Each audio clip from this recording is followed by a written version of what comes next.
Bookmark number 1.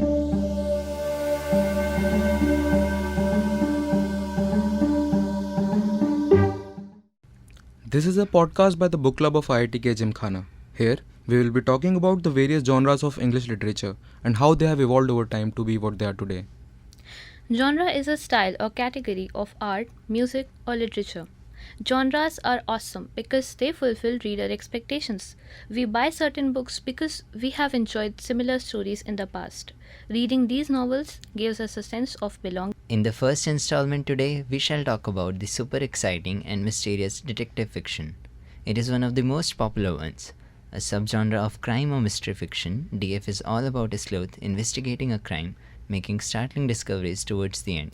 Does any other form of story engross the reader quite like a whodunit, with an adventurous detective facing off with a sinister villain? Detective stories more or less follow a certain timeline of events. The seemingly perfect, often supernatural crime, the wrongly accused suspect, the bungling of dim-witted police, the greater powers of observation and superior mind of the detective, and finally, the unexpected denouement, in which the detective reveals it all. And the culprit should not be the detective Yeah, himself. obviously. Arguably the most popular form of fiction, it can be seen across a myriad of entertainment mediums today, ranging from shelves of books at your local bookstore or online book retailer to the lists of television programs and movies. Not to mention our book club. Exactly.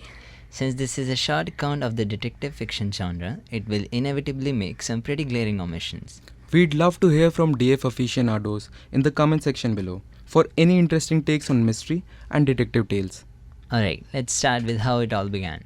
There might be some works that came into existence long ago. Like the three apples from the Arabian Night, right? Exactly. That could now be identified as detective fiction, but the work that distinctly marked out DF began with the writings of Edgar Allan Poe and Wilkie Collins, a protege of Charles Dickens. The first detective story was The Murders in the Rue Morgue by Edgar Allan Poe, published in April 1841. The profession of detective had come into being only a few decades earlier, and Poe is generally thought to have been influenced by the memoirs of Francois Eugene Vidocq, who in 1817 founded the world's first detective bureau in Paris. Poe's fictional French detective, C. Auguste Dupont, appeared in two other stories, The Mystery of Marie Roget and The Purloined Letter, both in 1845. The detective stories soon expanded to novel length. Edgar had a unique and dark way of writing. His mysterious style of writing appeals to emotion and drama. Poe's most impressionable works of fiction are Gothic. His stories tend to have the same recurring theme of either death, lost love, or maybe both. Yes, he has a brilliant way of taking Gothic tales of mystery and terror and mixing them with variations of a romantic tale. He does so by shifting emphasis from surface suspense and plot pattern to a symbolic plain language and various meanings of words. So, Poe uses a subtle style, tone, subconscious motivation of characters, and serious themes to shift his readers towards a demented point of view. This is the unique tactic he utilizes that makes him an impressionable writer and poet. But of course, today, when we talk about detective fiction, the works of Sir Arthur Conan Doyle and Agatha Christie come foremost. In fact, Agatha Christie is in the Guinness Book of World Records as the world's best-selling author and novelist of all time. Her books have sold over a staggering 2 billion copies in 44 languages. Surely, these are the stories that have given an edge to this genre in its popularity. I believe it's only natural for the readers to ponder over who is better, the king of detectives or the queen of crimes. I say never compare the greats. Okay, yes, obviously, not a comparison, just an analysis. Well, Doyle was famous for his Sherlock series and Christie for her mystery thrillers. Both of them use a specific pattern for their detective stories. Doyle mostly develops a story from a hapless and perplexed client's visit to 221B Baker Street. All the accounts of the cases are narrated by Watson except two, in which Sherlock Holmes himself is the narrator. Christie's works in a way look completely different from each other as the stories and setting are varied and quite unique. But we can always see that there is a basic formula in her works too. A murder happens and all the characters in the plot, mostly people around the victim, have something to be suspected of, some secrets that they hold back, all of which is set up to perplex the reader. Yes, Christie's novels are all about who is the murderer, but reading Sherlock, you are more invested in knowing how he gets hold of the culprit. It is the method Sherlock employs to deduce the facts and to connect the dots that readers wait to know. This can be understood just by thinking how every Sherlock reader waits for that part where he explains the facts to Watson, who shares our ignorance. Yes, and when we reach the same crucial point in Christie's work, what our eyes search for is the name of the murderer. All the explanations, logic, and reasoning interest us only later. So, Christie has used various types of narrative techniques in different novels. There has been a set of novels where there is an omniscient narration, others with Hastings as the narrator, and even some in the first person narrative. She introduced many detectives like Hercule Poirot, Miss Marple, Tommy into Pence, etc. Poirot obviously being the most popular one. On the other hand, Doyle only had Sherlock as a detective in his novels and stories, but he had started a new series portraying a new character, Professor Challenger, who didn't become as popular as Mr. Holmes. So, unlike the self controlled analytical character of Sherlock, Professor Challenger is an aggressive, hot tempered, dominating figure. Here is a question for you guys to think about. Which of the following phrases did Sherlock never use in any of his texts? A. You see, but you do not observe. B. Elementary, my dear Watson. C. There is nothing more deceptive than an obvious fact. The answer is at the end of the podcast. So, both the writers worked on the principles of science, logic, and psychology. When compared, Sherlock's stories seem more realistic as compared to dramatic Christie's novels. But the element of psychology is more explored by Christie. Yes, often her detectives believe in sitting in a chair and thinking, using the little grey cells, as Poirot would prefer to say, to unveil the mystery, rather than running around collecting clues. It is because the detectives work by analyzing the hidden psychology rather than explicit actions. And meanwhile, Sherlock is an active detective who works hard in finding clues, and he wouldn't mind devising a little drama or an act of disguise for it. Both of them have created logically credible stories, but somewhere or other, Sherlock ones are closer to life, because they not only portray murders, but seemingly simple human issues. So, Christie's works are more engaging and enthralling due to the heightened element of suspense. But the act of making up the plot, the purposeful concealing and revealing, is somewhere visible, making us feel that yes, now Agatha Christie has set up something here. The consciousness that we are reading a fictional story is prevalent in our mind. But it is undeniable that she never fails to entertain her readers. While reading Sherlock, we forget Doyle and our whole attention is on Sherlock, and sometimes we end up feeling he's a real individual rather than a fictional character. But in Christie, somehow we feel it's she who's working rather than Poirot or Marple. That's why she became the queen of crime and not her characters. Yes, in a way, Agatha Christie outshined her characters, and Sherlock Holmes outshined his creator. But both ways, Doyle and Christie gifted their fans an array of excellent detective stories to entangle themselves in and enjoy all of their lives. I believe that both authors specialize in different mysteries. Closed room ones by Agatha and open ones by Doyle.